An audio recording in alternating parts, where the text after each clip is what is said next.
detail, because it's also got lots of influence. Beaux-Art as well for the bridge houses on the Michigan Avenue Bridge, which was completed in 1920. Same for the Wrigley Building, which will be on our right. So take your pick. Look to your right at the Wrigley Building, or look to your left at the London House. Either way, you're going to see tons of beautiful ornamentation. I love all that detail. We got some influences from classical architecture on the London House with Corinthian columns at the bottom and the top. That gazebo-looking structure is actually called a belvedere, and that is French for beautiful view, which was also my nickname in high school. So it's pretty good. A lot of people like to say you can get a great view from up there, but actually if you go out on that belvedere, they will, the London House will kick you out. They will throw you out. Too dangerous. That's great. But it is beautiful. It is beautiful. The Wrigley Building, they can call it Spanish colonial revival as well, due to this clock tower being modeled after a tower in Seville, Spain. Pretty cool there. All terracotta tile on the outside of the Wrigley Building, because even though it was 50 years after the Great Chicago Fire, they were still affected by it. So all these buildings had to fight a fire in the event. The next building on our right, I always forget the name of it. What is it? Oh, it's written down. Huttis Trump International Hotel and Tower from 2009. It is designed by architect Adrian Smith, the same architect as the Burj Khalifa, the world's tallest building right now, which is pretty cool. Adrian Smith even used the same mechanism, the same construction structure to grow tall as the Burj Khalifa. So the Trump Tower is basically a practice run for that. It has a massive concrete infrastructure and outrigger support system. So that's how you see those big metal poles at the base there. So much concrete on the inside, it would make a sidewalk that would reach from here to Philadelphia. Pretty cool. Yeah, that is impressive. I don't know if you were saying wow to that fact, but that's okay. Excellent. The next building on our right, very modern style. Less is more is modern style, right? So we had all those detail in buildings. We had Beaux-Art buildings, Art Deco, and then we had the Great Depression. So there were no new buildings coming up. And then after that, we got back to modern style buildings, mid-century modern. The father of mid-century modern is a guy they call Ludwig Mies van der Rohe. Less is more. These buildings now had to make the owner money instead of just being purely decorative and cool. So less is more. That's why you see tons of 90-degree angles. Ludwig actually taught architecture. So Marina City here on our right, designed by Bertrand Goldberg, who was a student of Ludwig and clearly influenced, but in the complete opposite direction. You see no 90-degree angles on Marina City. Because Bertrand Goldberg loved nature, and he said, I don't see any 90-degree angles in nature, so I'm not going to put any in my buildings. You see Marina at the bottom.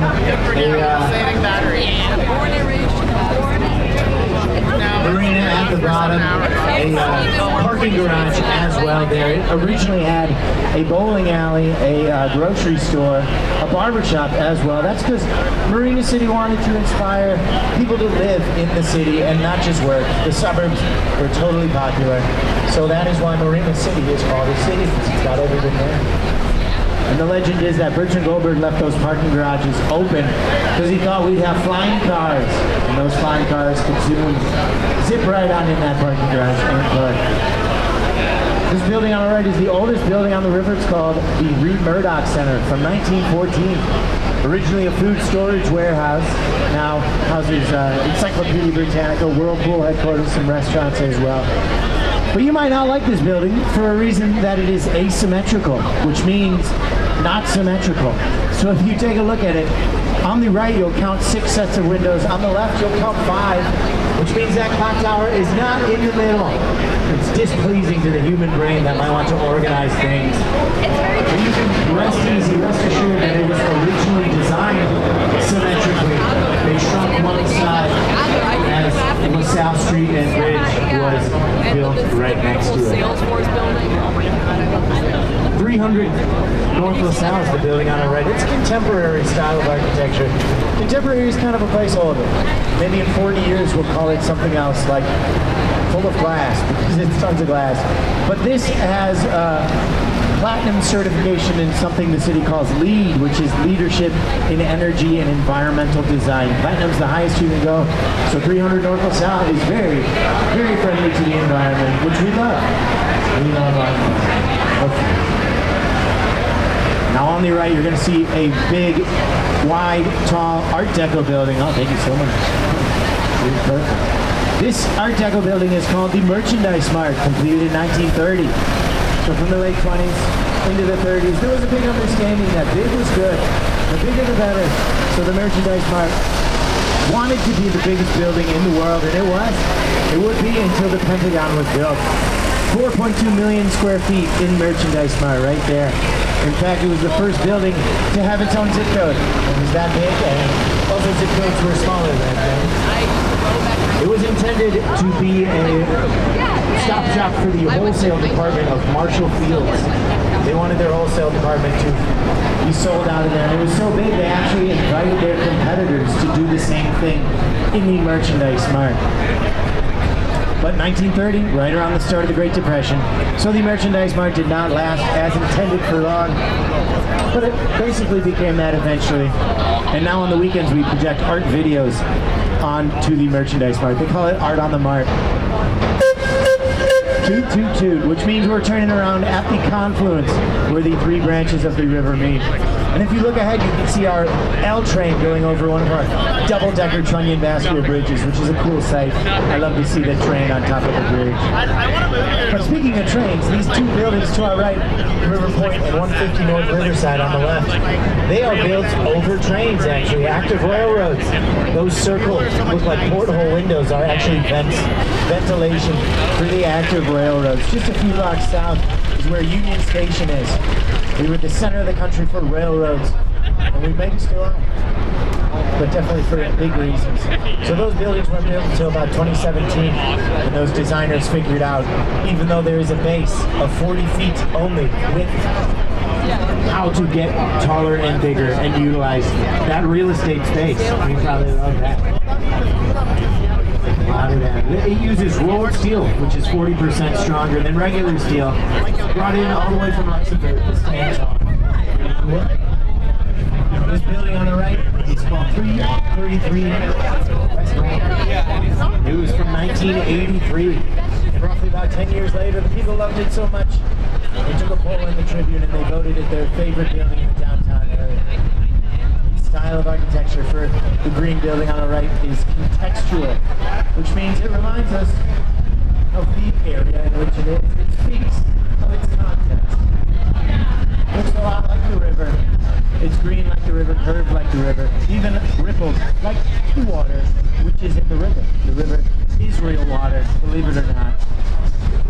Speaking of the river, let's talk about the Riverwalk, which we will see on our right here as we pass by. We love our public access Riverwalk here. We got 1.3 miles of continuous public access Riverwalk from the lake to the confluence.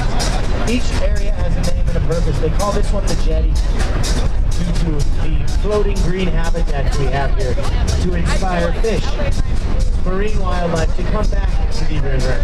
That's right, I say back because it is long ago very, very toxic. It is no longer toxic, it is just polluted. So that's pretty good.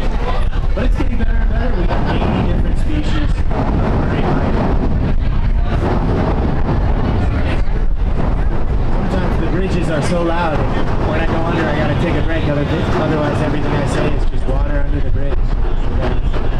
Usually I use that to gauge to see who's listening. But it's okay. It's alright. I'm a true artist. I don't... The Builders building on our right was built by builders, of course, but I like it because you can see a side-by-side comparison of two different architectural styles built years later. On the right is postmodern style of architecture, much less detail there, but a little bit of detail compared to all the detail on the left, the neoclassical columns there from Gregory Anderson Post and like. So after we get out from under the bridge, we take a look to another Art Deco building on our right. What are some aspects of Art Deco building, you might wonder? We know Art Deco. We can recognize it. But let's point out the aspects. You're going to see a lot of narrow windows, tall narrow windows, a lot of lines that go straight upwards, uninterrupted as well. They call that verticality.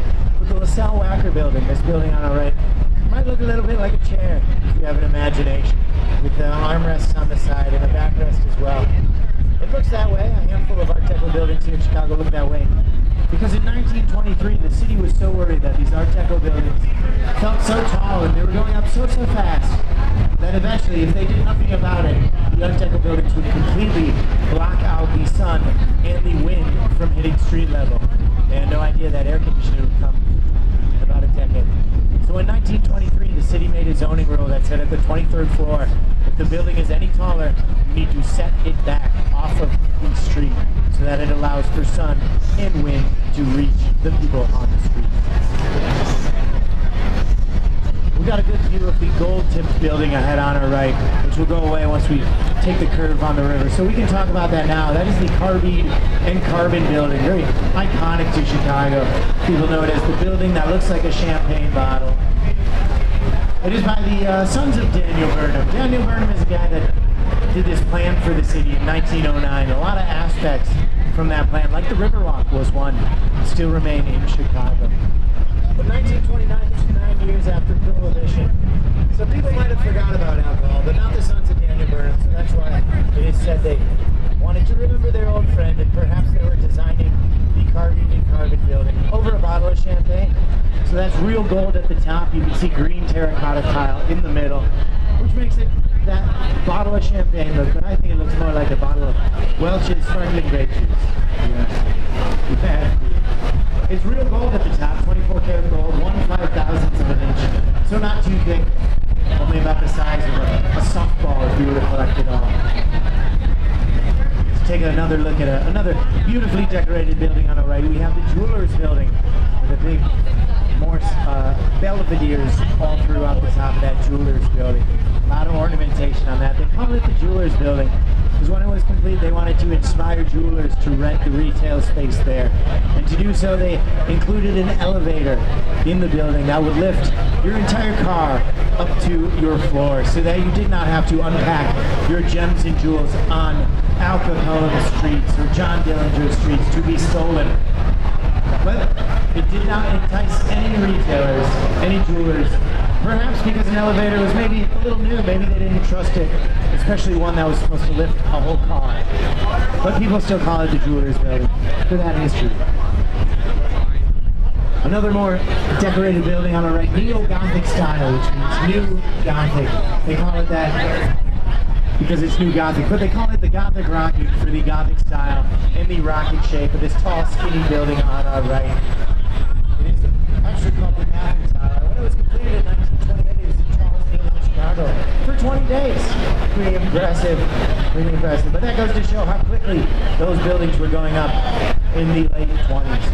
And at the very top, you can see a steel cat up top there. They call that a steel cupola. That was put there in 2002, lowered with a helicopter. Pretty cool, I think, for piloting, skilled pilots. That's because the terracotta tile was falling off. On our left, imagine we're in the roaring 20s. What a time to be alive, but hopefully just the 20s and not the 30s. But that's because we're going to have the Wrigley building on our left from 1920. Hotel Intercontinental in the middle from 1929, and the Tribune Tower from 1924. You see all that green terracotta. Very cool. The Tribune Tower, now residential. It originally housed the headquarters of the Chicago Tribune Big Paper. And the head of the Tribune, a guy named Colonel McCormick, wanted the most beautiful office building in the world. He was stopping nothing until he got it. So he held a competition for people to enter their designs. So take a look at the top. You're going to see tons of Gothic flair up there. Some superfluous flying buttresses. Looks a lot like a Notre Dame cathedral up in this. That is because the designers that would end up winning that contest, guys by the name of Howell and Hood, they knew Colonel McCormick fought in France in World War I, in which he fell in love with Gothic architecture. So they appeased their audience, and they threw tons of Gothic flair up there, and they won. Even though it was the very first building they designed, it would be built, and they won a cash prize of $100,000, which certainly is worth. Don't worry about me. On the left, you can see the NBC building. It is by Adrian Smith as well from 1989 with the firm Skidmore, Ellington there. Architects or fans of architecture, they love to argue and debate what style to call this NBC building. But Adrian Smith himself calls it heritage style because it's a lot of different aspects. In In the middle, you're going to see flying buttresses, which is contextual, perhaps, reminding us of the buttresses in the tribute tower, the tribute buttresses that we just saw. It looks very, very Art Deco with those vertical, narrow windows. But those verticality is interrupted by the flying buttresses, so you might not want to call it Art Deco, also because it's from the late 80s and not the 20s or 30s. So, to appease the architectural fans, you are allowed to call it Echo Deco. People call it Echo Deco because people just love rhymes and puns. It's incredible. It's incredible. And also heritage style because it looks like the NBC building in New York, 30 Rockefeller. Let's turn our attention to the right and take a look. It's not on the riverfront, but it is called Aqua, and it is highly recognizable with its wavy balconies meant to symbolize the limestone cliffs around Lake Michigan. That is from 2009, designed by Jeannie Gang. If you want to remember two architects to impress your friends today, I'd say remember Adrian Smith and Jeannie Gang, because they both have great resumes. They're both still working, and they're both from Chicago. But Aqua was the tallest building in the world, designed by a female architect, Jeannie Gang. So that record was broken, shattered. By the next building, I'm all right. It is St. Regis from 2020. Who broke Jeannie Gang's record? Well, you better believe it was Jeannie Gang herself, bettering than her former self. Very stoic of Jeannie Gang.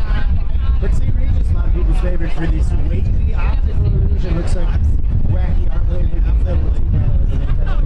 But we can tell from right here, there is no curved glass. Each floor sits about 5 feet in or out from the previous floors. That, along with the 6 different shades of blue glass on that building, gives it to that optical illusion. But the blue glass is also functional. You'll see the smaller floors have darker blue to attract more sunlight, or at least equal sunlight to the bigger floors that have lighter blue. So we're headed out towards the lake. It's going to have a nice little breeze out there. It's going to be beautiful. We're going to have a great time. I know I will. But to get out to the lake, we have to go through this big concrete bathtub called the Chicago Harbor Locks. It's the only way to get from the Chicago River to Lake Michigan. Why is it there? How does it work? Well, good for you. I'm going to tell you. That's great. So the Chicago River, you might not know, but it does flow in reverse. Flows backwards. We are currently like a salmon heading upstream. It did not, of course, originally flow that way naturally. It would flow downhill into bigger water, into Lake Michigan. But since January 2nd, 1900, the Chicago River has flowed towards and into Mississippi via the Des Plaines River, the Illinois River, and then into the Mississippi. Why did we reverse the flow of the river? We did so in a marvel of civil engineering construction as well. We reversed it because it was so toxic. It was in a horrible state. The river was not healthy. 1800s, early 1800s, the city did not have its own sewage system. They thought, well, we have a natural one, it's the river. Everyone threw all their trash into the river. Anything you wanted to get rid of, we'd put it right into the river. We also had lots of factories. We had a huge meat packing industry that threw all their animal byproducts right into the river. There was even a part of the river they called Bubbly Creek. It was so gross that the methane would bubble up as those carcasses decomposed. It looked like pudding, and you could see a chicken walk across it without falling in.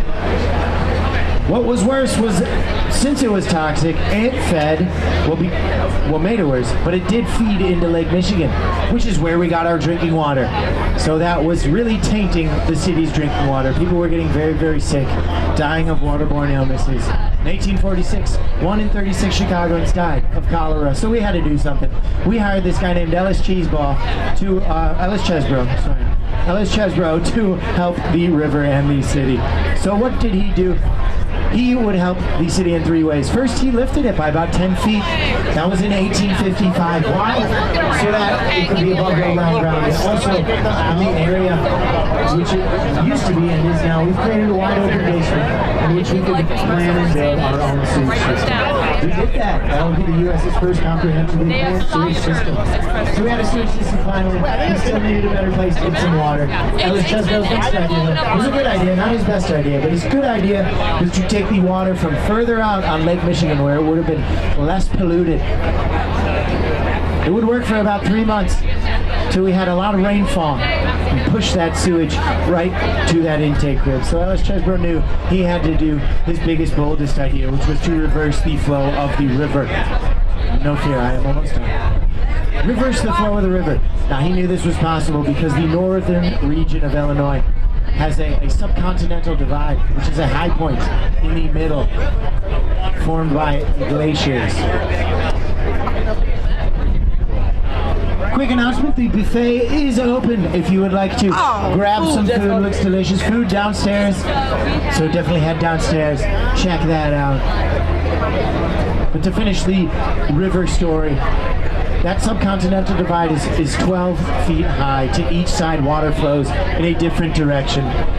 In the east to Lake Michigan, the west to the Mississippi River. So Ellis Chesbrough's big idea was to build a massive water canal that cut straight through that high point to around Joliet, Illinois, where they were 40 feet lower. So we could use gravity to make the Chicago River flow the exact way we wanted it to, just like the ancient Romans did. How cool.